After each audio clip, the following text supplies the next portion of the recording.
because I'm going to give you a chance right now, Dick, to tell me why on a day like this with cable making new recovery highs and now lower on the day, Yeah. give me all the fundamentals that reinforce the bear case for me. Okay.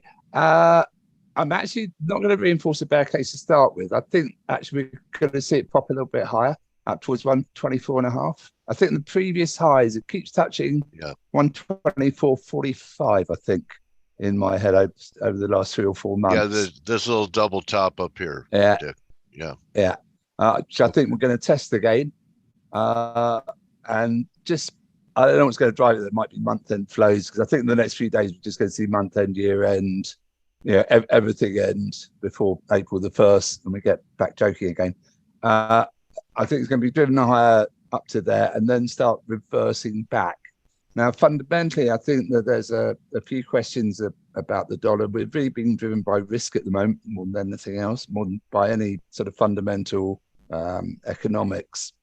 And I guess at the moment, people are saying that the dollar, US banks look a little bit shakier than UK banks, and surprisingly, Euro banks. So I'll come back to Euro banks in a minute. I think that's just driven the sentiment and driven sterling a little bit higher.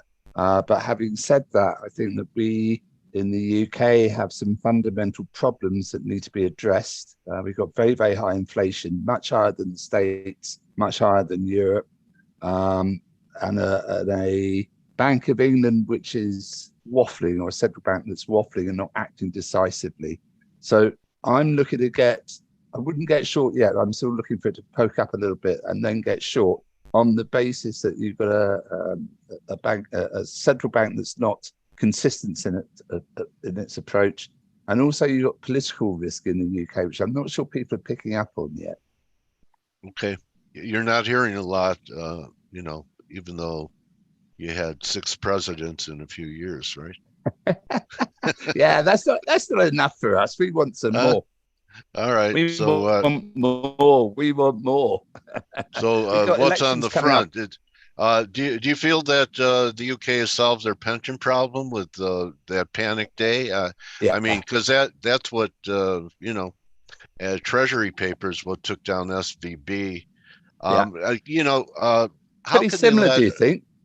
Yeah, in a way? And doesn't every pension fund own debt from a year and a half ago when rates were at Civil War rates? Yeah, those were the lowest rates in I think 160 years since I started in the market. Yeah, when you were a runner on the floor. When I was a mere lad, and God was my boss. So, do you have a view that do you think, like everyone's saying, Credit Suisse and everything, that in a week everything's contained, and the liquidity crisis is over? Because the next stage would be the credit crisis, right? Insolvency. Yeah. So absolutely, everything's solved in a few days. Of course, it's not. I just think it's we're in fantasy land. People believe that. I think there are other banks in trouble, certainly in the US. And logically there must be, when you've had such a quick rise in interest rates. Yeah, there must be other problems. Why was the tipping point a couple of weeks ago instead of a couple of months ago, or not yet? God knows. It's interesting how what should have been obvious, no one talked about until it happened. Yeah. I've no idea. You never can really pinpoint why something happens. I guess I've no idea why that particularly happened then. But I do think you're going to see it again. I think that you pump money into the system for so many years now, trying to solve a problem which you haven't solved. You've actually created an even bigger problem.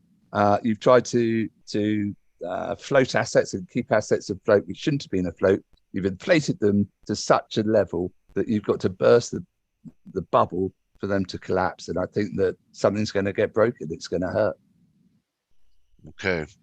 Would that do you think that the dollar has lost its, haven status? Because, we had one strong day in the dollar during that event, and look, cable's taken out that high. Euro hasn't taken out the high yet.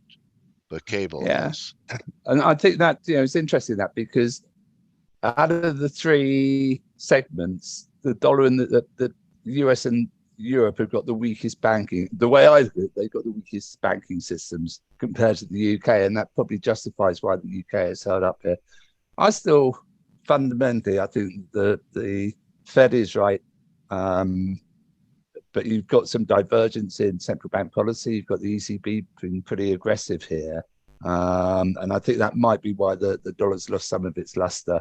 I actually still think of it as a safe haven currency. Okay.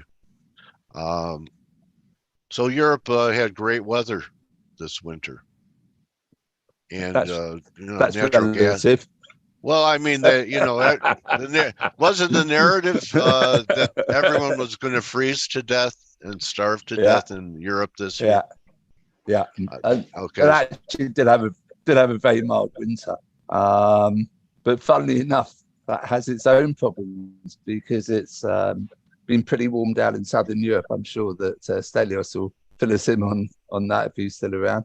And that's affecting some of the crops coming out of southern Spain, which feeds the north and feeds the UK in terms of salads and etc. Why anyone wants to eat salad in the winter is beyond me. I mean, I just think that's sort of food that food eats, but people apparently like lettuce in the winter.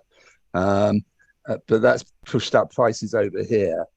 So you've had a lot of food inflation. It's 17.4% food inflation in the UK. It's unbelievable. You bring up food. You ever trade things like ag commodities in your career? Not. I did many years ago when I was at Refco when first started. Refco, of back course, in. Yeah.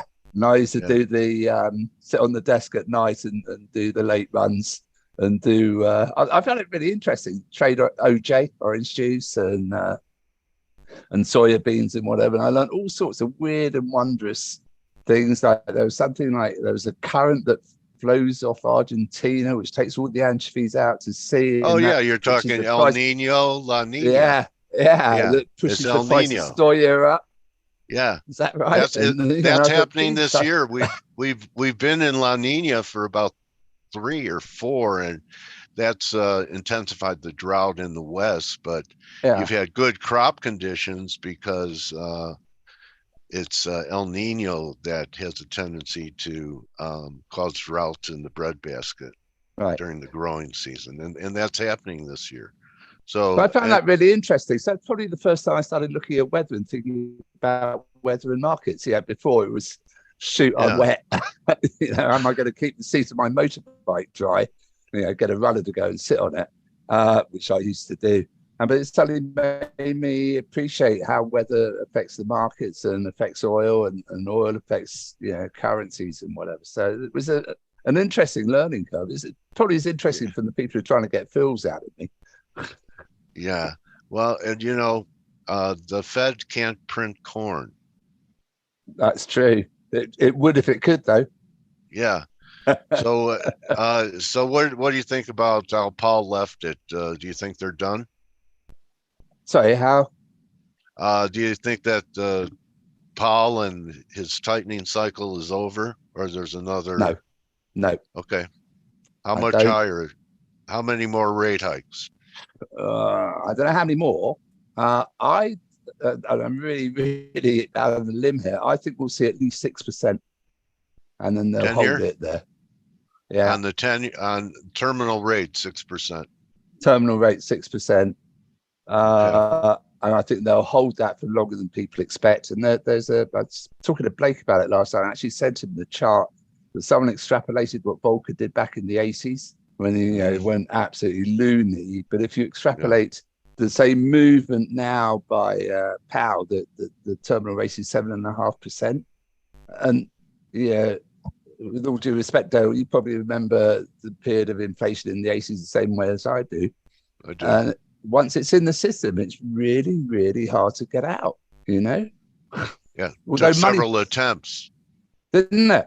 Yeah. And I think that you might see, I guess the Fed may well pause in May, and that might well be seen as the first attempt and a failure. Then I think it could come back into the system. I hope I'm wrong.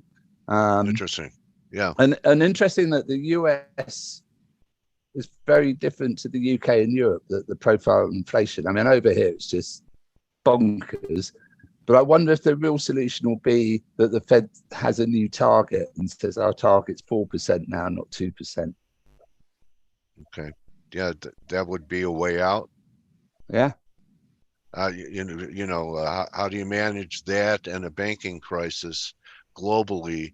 And I read an article by a Fed guy, and he talks about the Ameridollar. And he talks about all the dollar deposits in Europe. Yeah. And, the Fed can't bail it out. They're maxed out at that 60 billion, which happened to be taken that day. Pretty damn quick. They were like the guys in the pit. Yeah. Yeah, so, bid over. Yeah, they went over the offer to get it. So, is there any narrative? Are you hearing things like that back over there about dollar deposits being at risk? No, not at all. No, I haven't heard anything.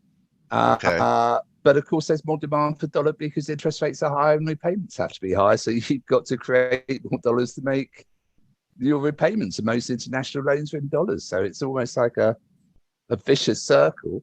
The milkshake theory. Yeah. Yeah. You like milkshakes? I love milkshakes. Yeah. So Brent Johnson, I'm playing on those words, but I do too. I like malts too. So what do you think about what's been happening in, for example, some of the commodity currencies? You have a view? Yeah. Aussie's been really lagging. Yeah. I think the perception is that inflation is a bit more under control in Australia than it is elsewhere. It's a difficult one, isn't it, the Aussie, because it's so much influenced by China. I think China's got this, I'm going to be politically totally incorrect, so no doubt you'll beat me on this, but they've got this unholy alliance with Putin now. And I'm not sure that they had the best interests of the West at heart to be generous to them. I think that should play on the Aussie. It's a really difficult one. Like, look at the loony's difficult to read as well, isn't it? Yeah. I mean, it doesn't trade like it used to. There are days when the dollar's weak and USD CAD is higher. So, it's kind of has its own rrhythm. Which is bizarre. Why do you think that is? I don't know. I mean, you could see days where the Aussie and the CAD are moving in the same direction. When one should be down, one should be up, and they're both up. Yeah. Do you think that's because people are lumping them together as commodity currencies? Everything's a new regime. It feels like, new regimes, and people are having a hard time trading this kind of action. To me, you've got a choice between, and the central banks are between the devil and the deep blue sea here. You've got a choice between financial stability and controlling inflation. Yeah. How you balance that? Huh? Yeah, that's the $1 trillion question. Yeah, and maybe you're seeing strange movements in currencies because you've got certain traders going to say, okay, financial stability, that's a really important one. I will trade off that fundamentally.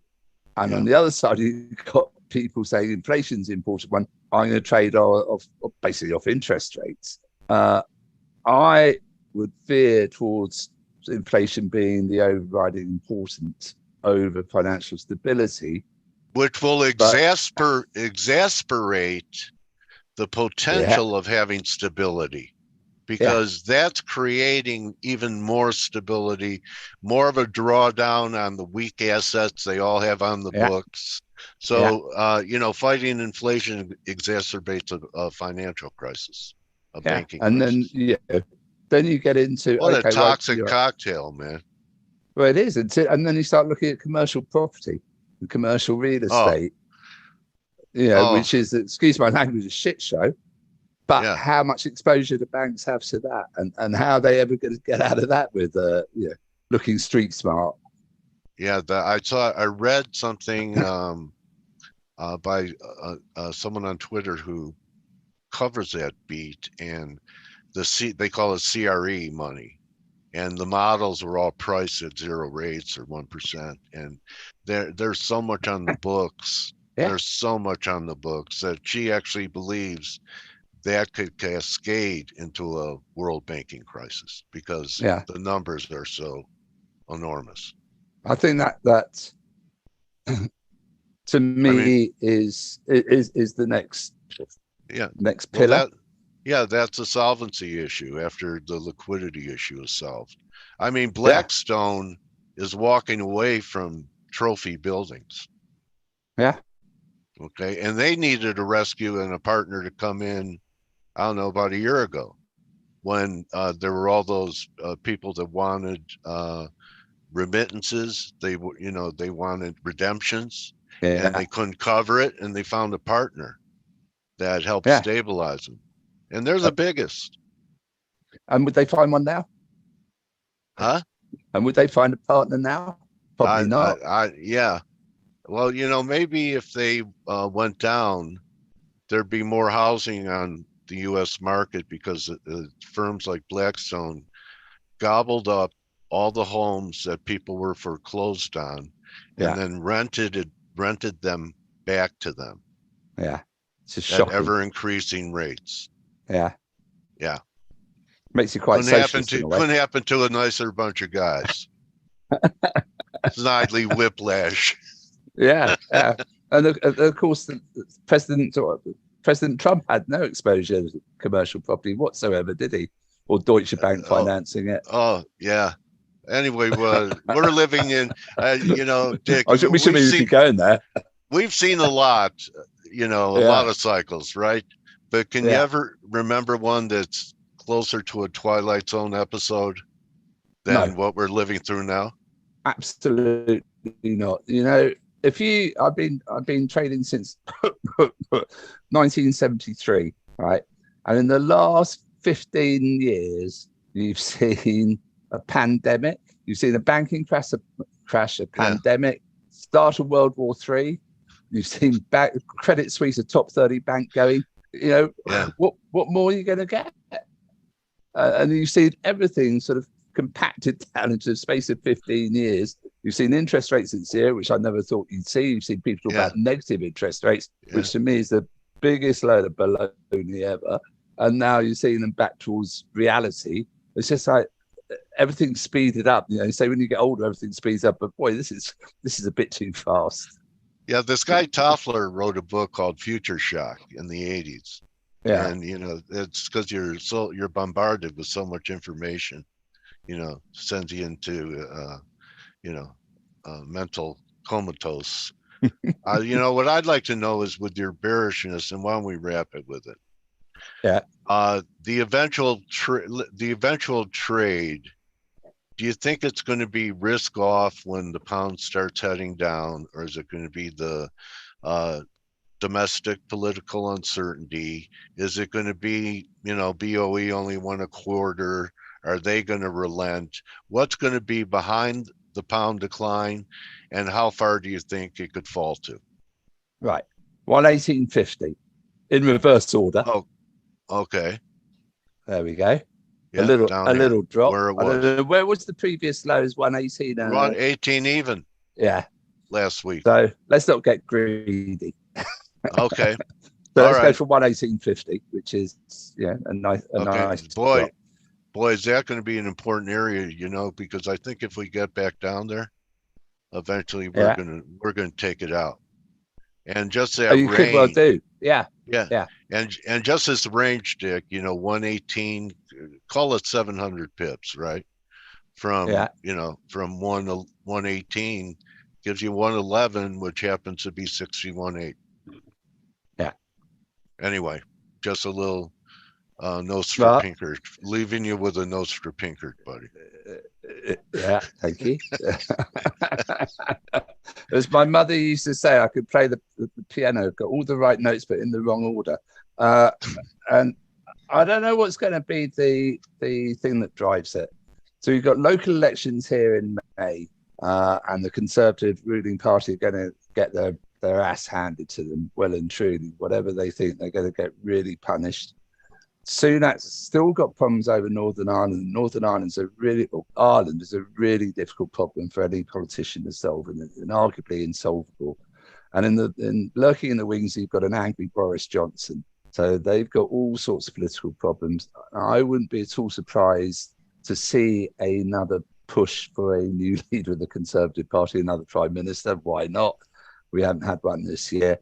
So that's your political risk there. The other side of it, you've got the Bank of England, who are, without doubt, the worst central bank I've seen since I've been in the market, and the worst Bank of England. It's run by someone who's totally unfit to run a central bank. It's ruled by committee.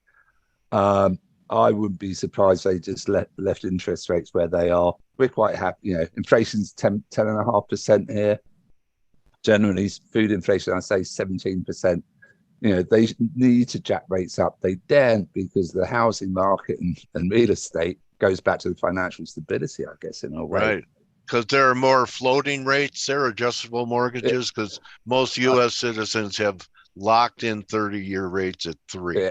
Yeah, most UK around about 2 years locked, and a lot of now, if you think the rate hiking cycle started 2 years back, so they're just coming off now, which hurts. So you're either going to get a totally incompetent move by the Bank of England. I don't know if you saw yesterday, he's paying people who'd retired early for the rise in inflation. It ain't anyone else's problem apart from the central banks. They printed too much money. End of story. Made a little bit worse by COVID. Sorry, made a little bit worse by the war in Ukraine. But it's the central banks who created the problem.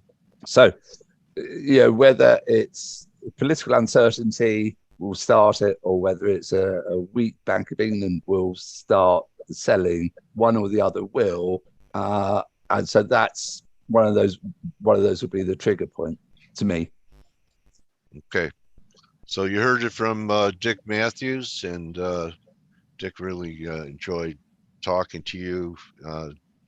Same generation, different parts of the world, and same croaky old voices from floor traders, though. Yeah. So appreciate you sharing your views. A pleasure with us today. Absolute pleasure. Interesting to talk to a guy who has a sense of history and what it means for what we're going through today. So great. You can't learn experience. It only happens with the passing of time and living through stuff, right, buddy? Absolutely. The trick is remembering it.